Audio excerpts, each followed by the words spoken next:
Hello, friends. I'm Sarah with Dandelion Seeds Positive Parenting, and I'm here today with a message that I never wanted to cover, but here we are, how to talk to your children about war. So this is a time that is scary for many of us. If I am looking exhausted today with big dark circles under my eyes, it's because I am. I was up a long time last night and really couldn't sleep. And I imagine many of you are in the same proverbial boat. So how can we press forward with telling our children about this major world news? Well, first of all, look at the child in front of you. This is the most important thing you can do. You have all sorts of information in here. We get bombarded by information, and it can be really tempting rather to share everything we know. But you know your child best. If they are young, if they are highly sensitive, if they like big news in bite-sized chunks, take everything I say and adjust it to the child in front of you because you know them best. Absolutely trust your intuition. That being said, for pretty much all ages up until late teenager, less is more. None of us has all the answers right now. We don't know everything there is to know. So I would highly encourage you to keep it simple and let your children ask the questions they want to ask.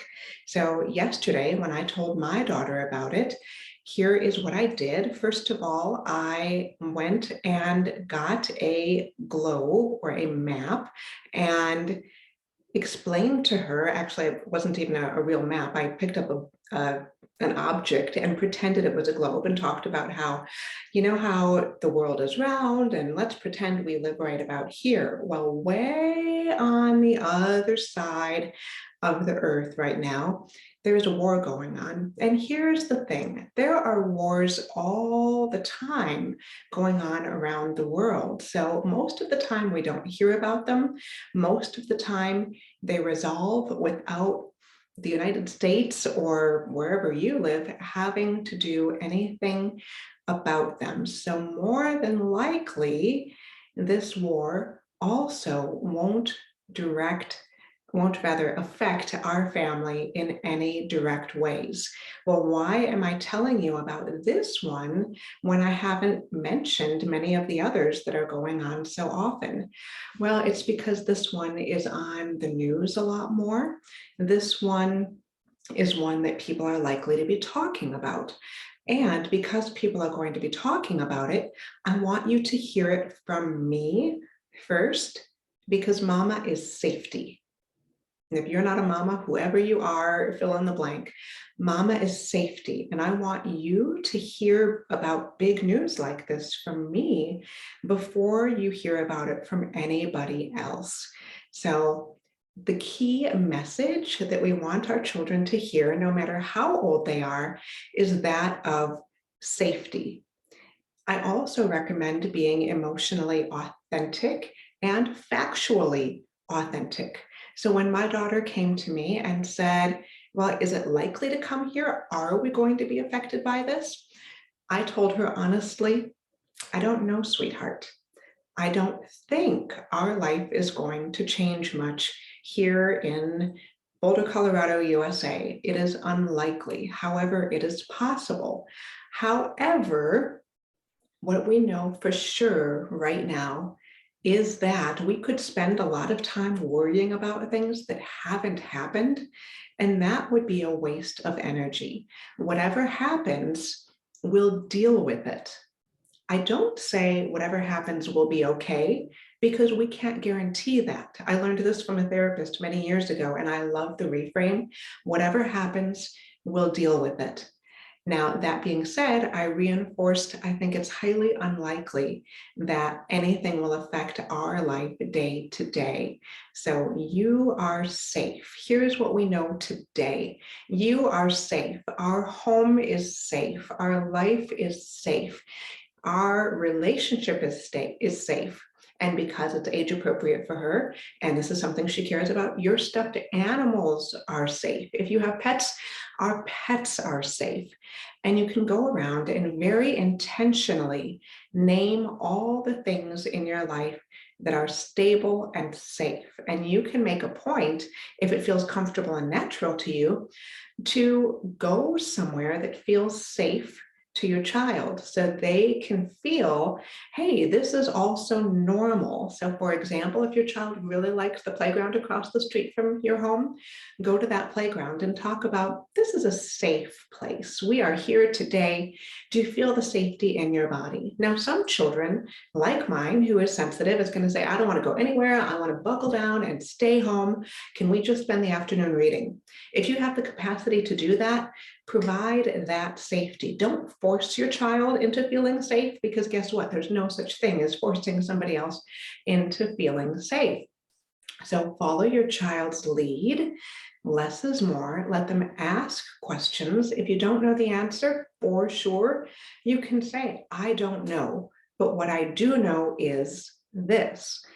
Now, that being said, when we are stressed as parents, oftentimes the first thing to go is gentle parenting, because we have anxiety, we have tension, and it's easier to snap at people. It's easier to lash out at people. So if this is true for you, as it is for me, I want you to be aware of it so that you can be proactive about how you want to handle it. You might even name the proverbial elephant in the room for your child and say, you know what? This is making me a little bit stressed out. So I'm going to do my best to be peaceful and gentle and emotionally safe for you. And if you notice that I'm not being that for you, I want you to show me, or I want you to tell me, because I'm going to do everything I can to make me a completely safe place for you while you process this information.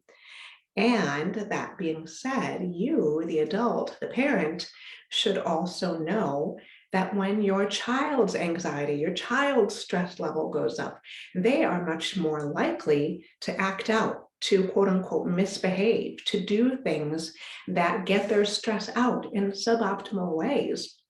My daughter actually handled the brief conversation about war that we had yesterday extremely well. She expressed her concerns, she asked her questions, and then we were done with it. I made sure not to overshare, but later in that day, she had a big emotional release that was directed at me.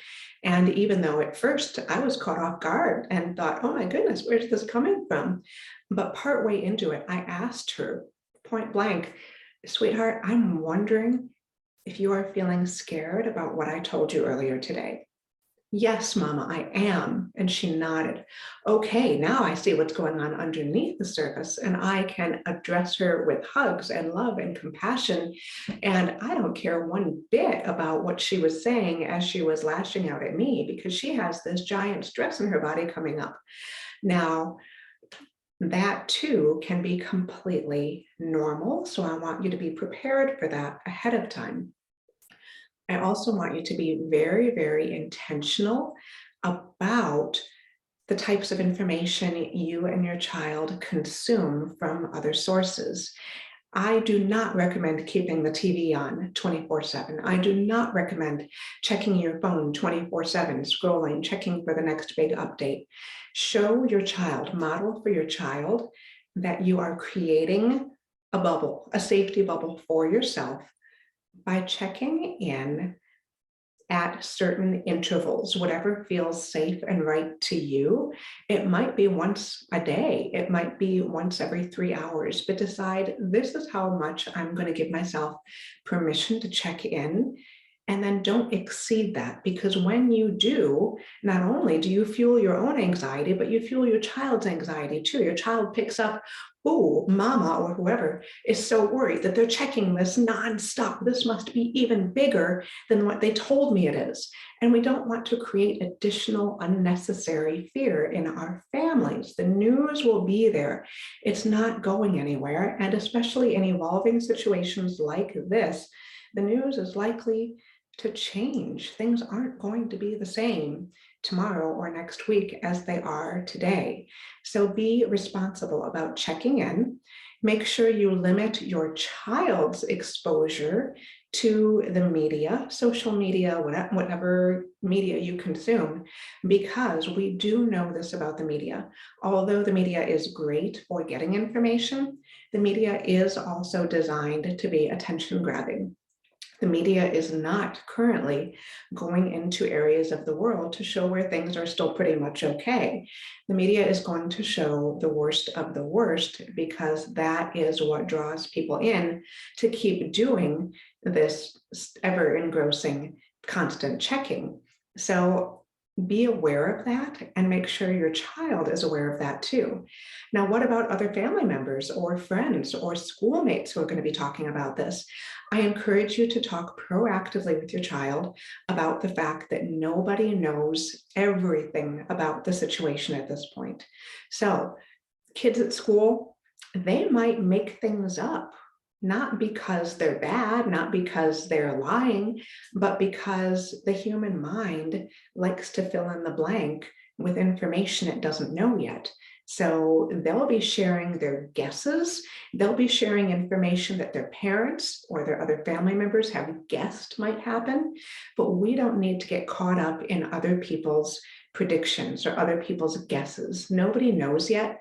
So if you hear something, my child, from somebody else and it's concerning to you, I want you to bring it to me and we'll do some fact checking and we'll see if it's true. So take everything you hear right now with the proverbial grain of salt and we will follow up. There will be some things we can't answer yet.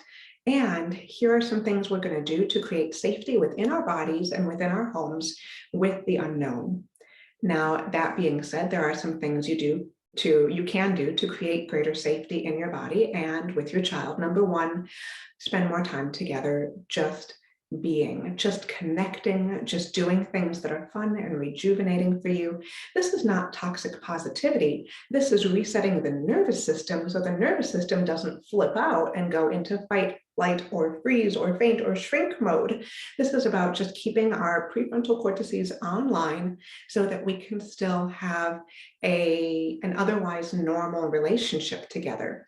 So create these moments of safety. If your family prays, pray together, pray expressly about the situation.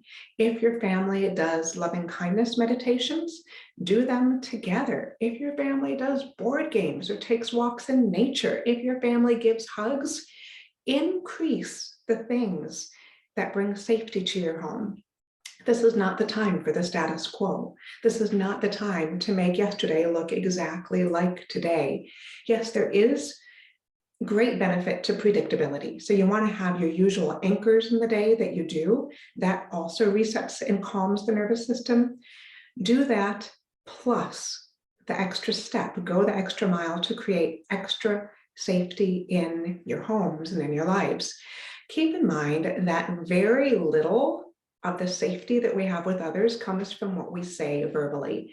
Most of the safety we have with others comes from how we are, how we act, how we behave around others.